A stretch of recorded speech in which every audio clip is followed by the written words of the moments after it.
Hi everyone, I'm Laura Augustine. Welcome to our April OTS Field Day. This is not April, but it's a substitute for it. Today we are going to talk about OTS queen rearing. This is basically a process that you can do for splits to expand your queens and your hives, and expand your bee colony. It's a way to make sure that you never have to buy bees again. We're going to do this on our police hive. This was a swarm that was picked up from the 5th Division police station, and that's why we call it the police hive. And right now, this has our overwintered queen. So we're going to start off by taking the overwintered queen, finding her, and moving her to a start, which is going to be in our new colony right here. And we'll move her over with 2 frames of brood, a couple frames of honey, and some empty frames too. And then we'll go back to this hive and we'll notch it. Now we're not going to try to expand our colonies and sell a bunch of bees or anything like that, but that is one process that you can do through the OTS method. And it goes through the book. It tells you all about that process in here. We do have this book in our library, but it goes through and it tells you how you can do that. Basically, you make a bunch of starts out of a week after you do notching on this hive. And notching is basically taking cells that have 36-hour or younger larvae and notching them to break the cell down, and then they will build queen cells there. And then you can take those brood frames and put them in a start, and you can make multiple starts as long as you just need 2 brood frames each. So depending on how much brood in here, we could possibly make 4 or 5 starts out of it.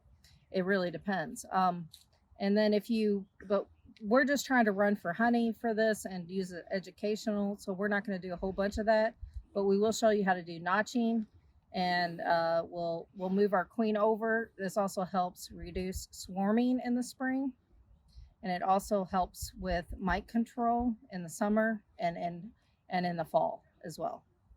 This is my assistant, your vice president, Karen Shade, and Greg is our videographer. We're just going to give the hive a couple puffs of smoke so that we don't want her running. So we're not going to over smoke her. We're just going to do it at the entrance. And then we'll just start from the top and see what we got. For all the newbies, this is your top cover. Then we have an inner cover. Helps with ventilation. This is actually a quilt box that I made. I'm going to take it off for good for this now because I don't think we need it right now.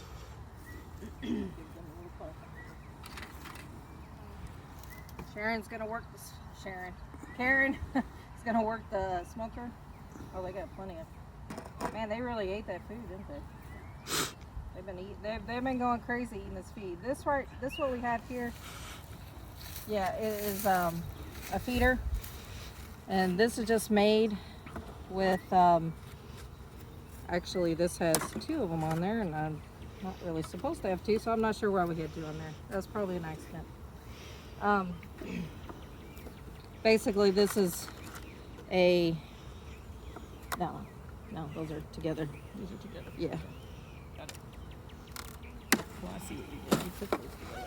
Yeah, so basically what we did here was a queen excluder is attached to a 2-inch spacer, and then that way the feed doesn't fall into the hive. It makes it a little easier. I'm just going to sit that down. We had a whole lot of trouble with hive beetles when we had these over in the forest.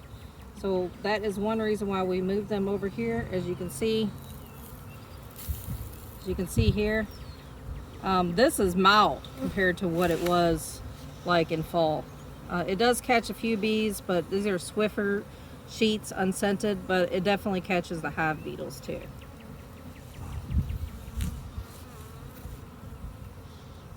looks like we have some, what's that? Hive beetle cocoons here.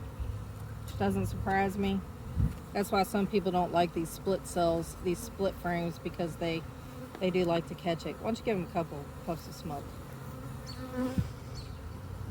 I don't really expect to find much brood up here, but never know.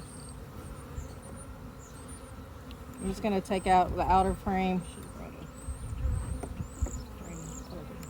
Sorry, we got the... This is a tool with a J hook on it. It makes it easy to get these outer frames out.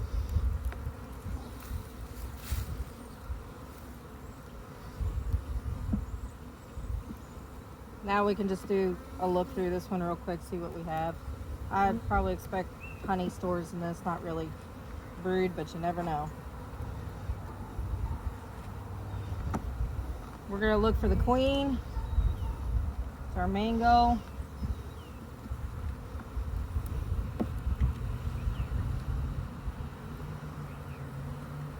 Probably won't see her up here, but definitely helpful to look.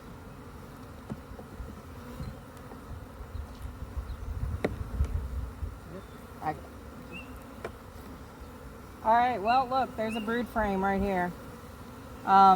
Actually, I do see, hang on, there's a bee trying to go in my suit. Going out, little bee. Really?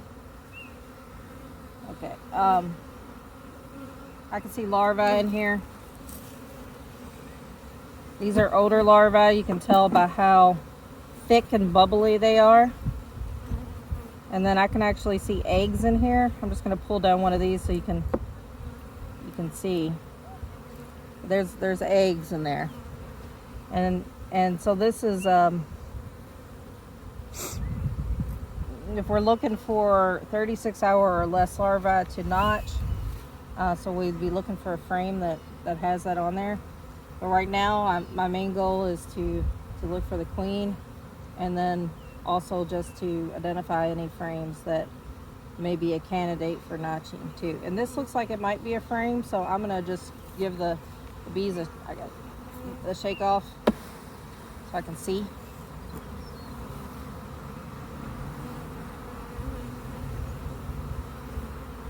One thing too, glasses, reading glasses, very helpful to see the larvae. And yeah, so that does look like it might have some on there. You want me to put this over here as a candidate in this other yeah, box? that's fine. Okay. We'll just put that over temporarily. Another thing you can do to prevent swarming is to checkerboard the frames. Checkerboard is basically where you put an empty frame in between other frames, and that helps. Then they'll build out those frames in between there and lay in those. But we're removing the queen, so I'm not ultra concerned about checkerboarding at the moment. So I'm gonna just keep the brood colony together.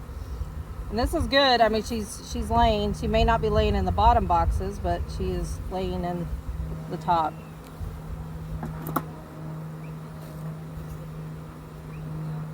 We're bringing in lots of pollen.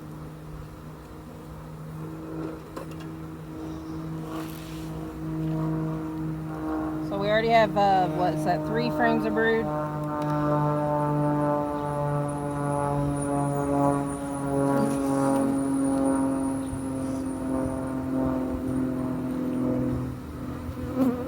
And I do see some drone larvae here, fully capped. You can see this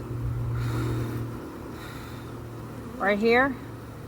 You see how they're raised up higher than the worker brood. So those are drones. And so in order to do OTS, you need drones to be able to mate. Now they're not going to be mating till after she emerges, and then 5 to 7 days after she emerges, she's going to go on her mating flight, depending on the weather. So they still have time to establish more drones. Would not be surprised if I saw her in one of these boxes up here. Oh, look at this. Queen cells. Looks like queen cells. Oh. We're getting ready for something. Yep. And it's capped. So I don't know if that means we don't have a queen or they're going to be, these are not swarm cells. These are supersedure cells. They could also just be practicing too. They may be practice cells, so I'm just going to open these up. They're not fully capped. I don't see any larvae in that. None in that. So those are just practice cells, so we're good. Normally it's swarm cells you'd see on the bottom of the frame. Okay. I don't see her on there. We got an audience up here. I love it. Awesome. Children up here watching us. You Hi. Do you have Swiffer sheets in here? I do have Swiffer sheets in my box up there. Yeah, we'll put some up when we put it back together. Okay, so there's nothing on this. yeah, so I'm just gonna move. Usually I just kind of move them all over and then put the other frame back in there. You want this one, or you want to? No, leave it out for now.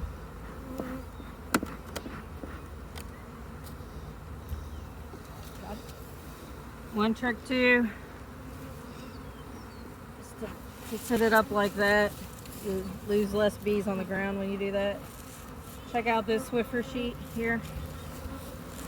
Look at that. Hive beetles. This is why we moved it.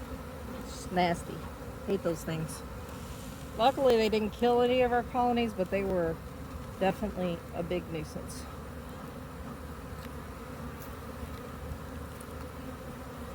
This is an active hive. This hive got a little tamer after we requeened over the summer after OTS, but before that it was mean as could be. I'd find those bees would chase me up to my car and around. And you ever see a beekeeper running? Follow them. Follow them. That's all I have to say.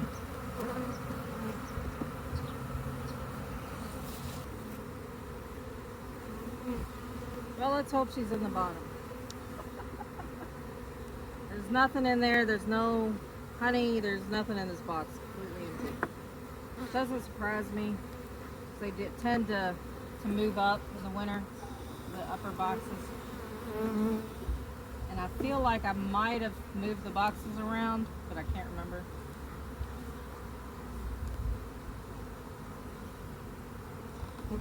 So in order to be a candidate for OTS, you really need to have at least 4 frames of brood. And since this is also medium boxes and not deep, I'm not sure that we can actually do it today. But I would like to locate the queen. I did see eggs, so I know she's in here. I'll check that upper box again and see if she's in there hiding.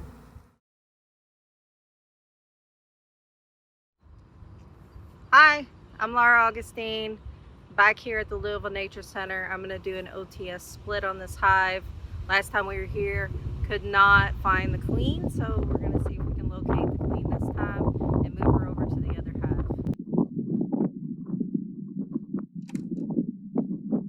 See here, they're really eating this food.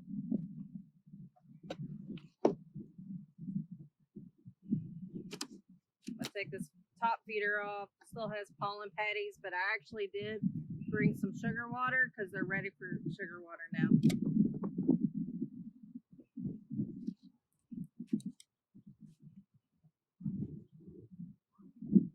No hive beetles. That's a good sign. When they were over there in the woods, there were just so many hive beetles. It was crazy. So hopefully this helps. I'm going to give them too much smoke because I don't want the queen to run. I'm going to take got an outer frame. I would not expect her to be on one of these frames.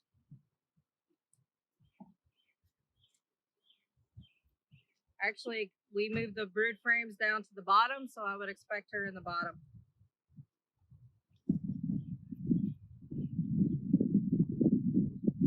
But I'm going to check the top just in case.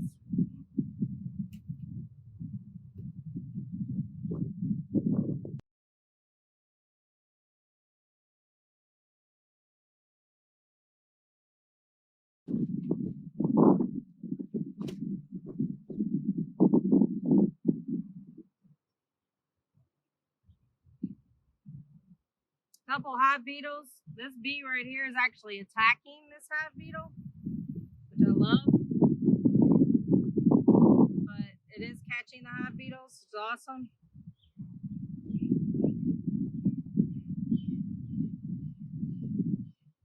You can see this bottom brood box it's got a good population, so it's looking good.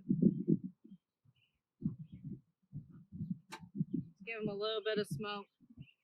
I'm gonna go ahead and open up this other hive.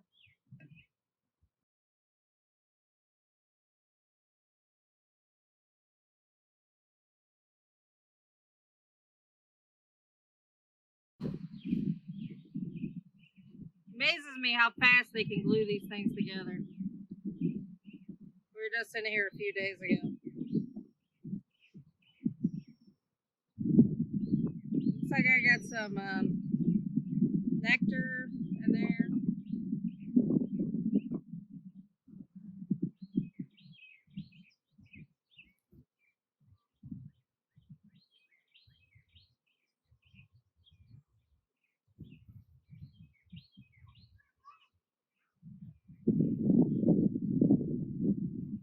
This is a nice frame of brood cells. It also has some pollen in there, so that's why they're kind of scattered throughout. And I do actually see some drone cells as well.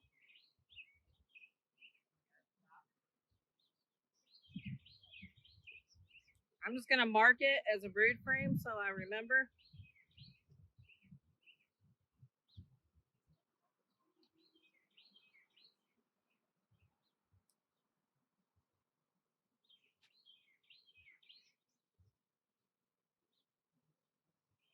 This is a really nice frame that we can do notching on as soon as I find the queen.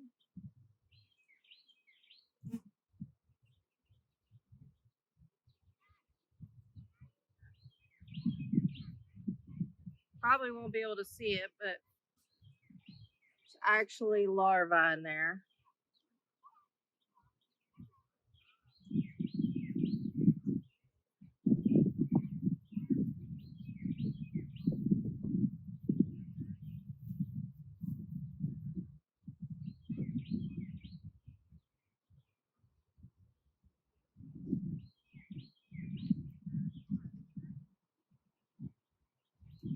I'm gonna mark it as well.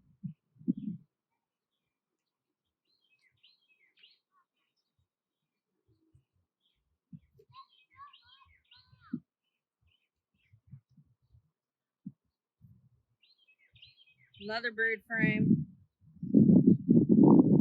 Drone cells.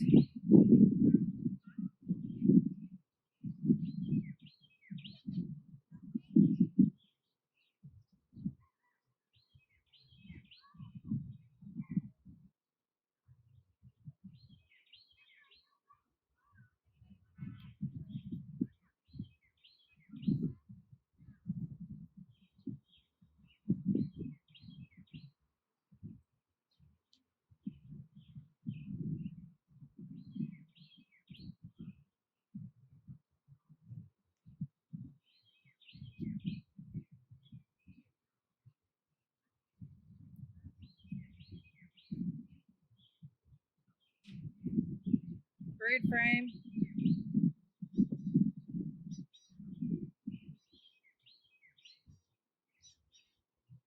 So we have at least 4 brood frames, so this is definitely capable of being split.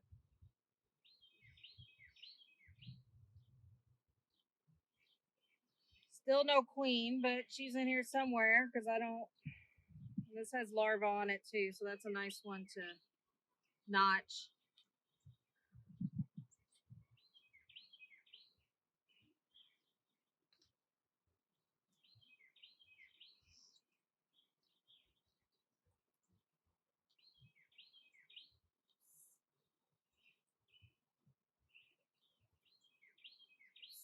Hi, Oscar. That's my son. I'm recording a video. Another bird frame. There's the big, beautiful queen. Big, beautiful queen right there. Might be able to see her on the end. She's gorgeous. She's huge. And I am actually going to mark her again because her green dot is coming off.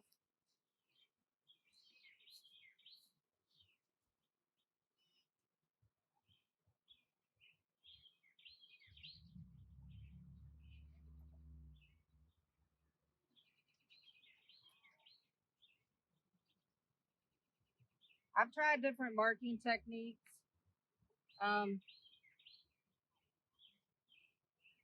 I do like to just use my hands sometimes too and pick them up, but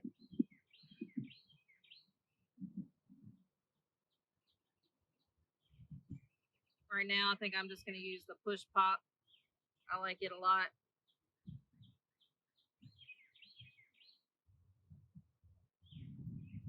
Especially better for beginners.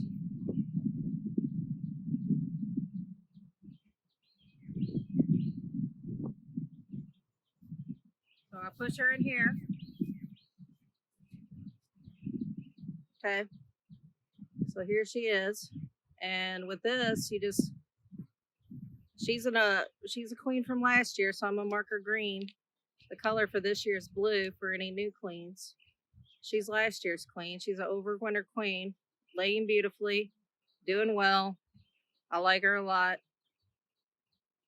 She's gonna have, her offspring will work, and so you just gradually just kind of push it up here, and that leaves a cushion. You wait till she gets in between like one of the squares because you got to mark it through the square. First, just make sure your marker doesn't have too much ink on it because sometimes it can, really lay it on them. You don't want to put it like all over their wings and everything else. You see the little bees crawling out of there? And they need to leave though. All right, so here we go. All I'm gonna do, I'm gonna push it up with my other hand and get the daggone bee away from me so I can see. And trying to get her in the middle because it's just easier. All right. I'm just gonna mark her as soon as I can get her. Mark her through that square. And then there she is. She's marked. So I'm gonna let her dry for a minute. And actually, I'm probably just gonna leave her sitting in here for a minute. So while I pull out brood frames and notch, that way I know she's here and she's not going anywhere else.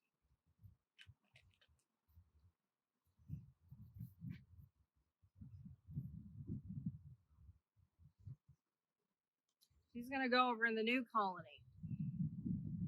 So now I just gotta figure out which brood frames that I want to put over there. I want nurse bees, so I'm gonna get a couple of brood frames that have a lot of capped cells on them, and that way they'll emerge pretty quickly. Start populating that hive. So this one has eggs. It has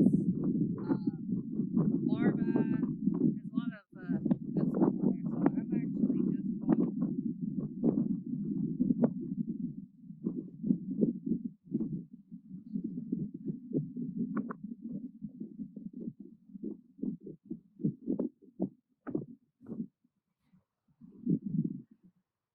going nurse bees. Any of the the ones that are field bees will fly away. The nurse bees will stay.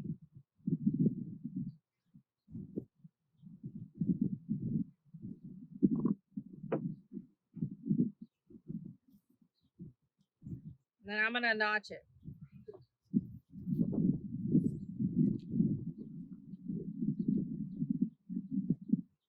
I am looking here for 36-hour or younger larvae, which look like a comma shape.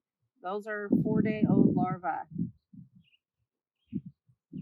And I'm wearing reading glasses, which I normally don't wear, but I wear them for beekeeping so that I can see this better. I recommend getting yourself some because they are tiny. And when you're working with this yellow wax, sometimes they're pretty hard to see. The black wax works really well. I'm sorry, not wax, but the black plastic frames work really well. But I'm running all mediums here, and they do not have they don't have them in black, at least not that I have found. So I see some in here, and you're not going to be able to see them. But basically, here's the bottom of the frame. That's the top. Basically, I'm gonna take and I'm gonna notch down, so towards gravity. So I see some here, and I'm gonna just notch the bottom two sides of the hexagon. And that will give them a spot to build out, because when they're building the queen cells, they build down and they have to start them so that they build them out. So I'm going to do that like on several different places here to see, give them a head start on it. Now, I mean, it's not entirely necessary to do this, but it does help get them started on making queens. I see some more over here. And do the same thing. I'm going to notch all the way down to the frame, the bottom part of the cell, just like that. I'm going to do both sides, and I'm going to do this on several different frames to give them a start. And the beauty of OTS is that you can actually do this to make increases. You can actually do this to make increases, not just splits, but increases as well. So anytime you have these queen cells, you can make a new, I'm going to notch several frames. So, and after I notch them, I always mark them so I know which ones I notched. So then I can see if it actually worked. Because I'm going to come back in about 8 days, make sure there's queen cells, and to eliminate any extra ones that I don't need. This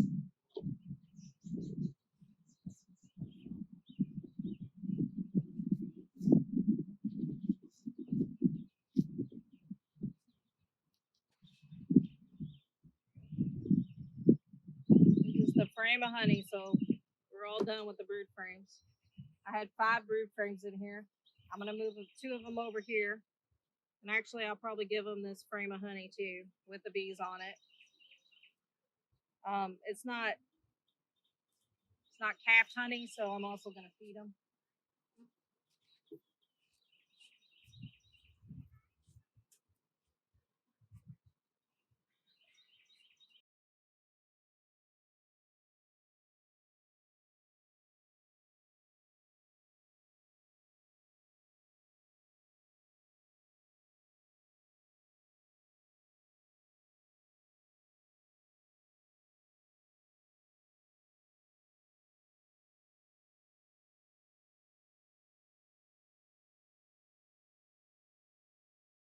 That I'm gonna just gotta see all the bees that know she's in there.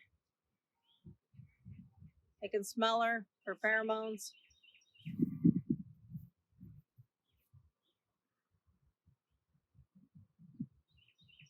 I like to watch them go in.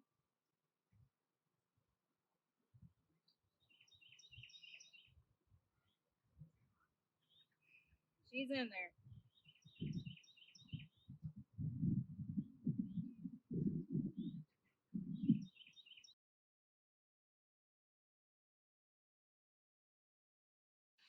There we go. Okay, this is a technique that I like. I just put sugar syrup in a Ziploc bag. This is a gallon container. Then I take, and I don't fill it up all the way. You don't want to fill it up all the way, just about halfway. That way you can take and you can kind of just notch a couple holes in it, and they will feed out of those holes. You lay it flat on top of the hive, and it takes less space than putting like an inside boardman feeder in it, and kills less bees. You'll probably only get like 3 or 4 bees in this Ziploc bag.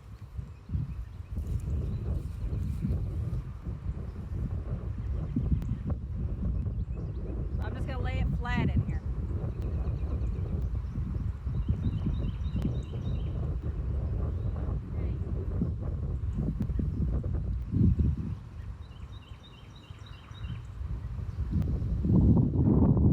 We'll suck that down pretty quickly.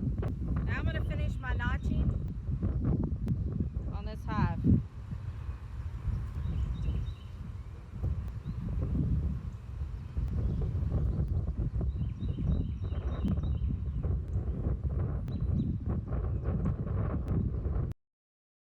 Couple over here. But in a couple days, they'll probably make queen cells out of all those eggs anyway.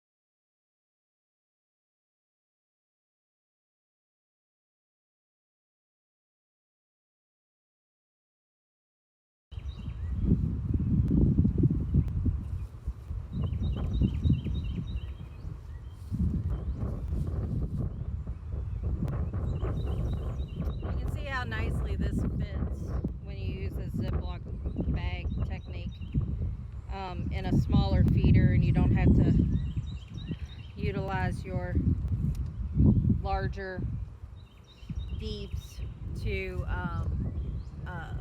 feed the bees. So it literally just sits in there flat like that.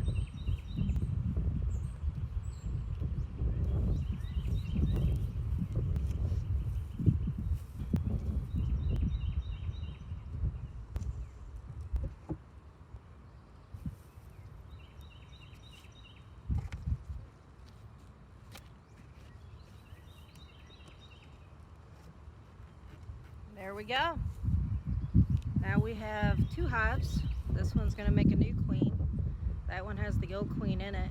Any field bees will just fly back to the old hives. The nurse bees will stay with that queen.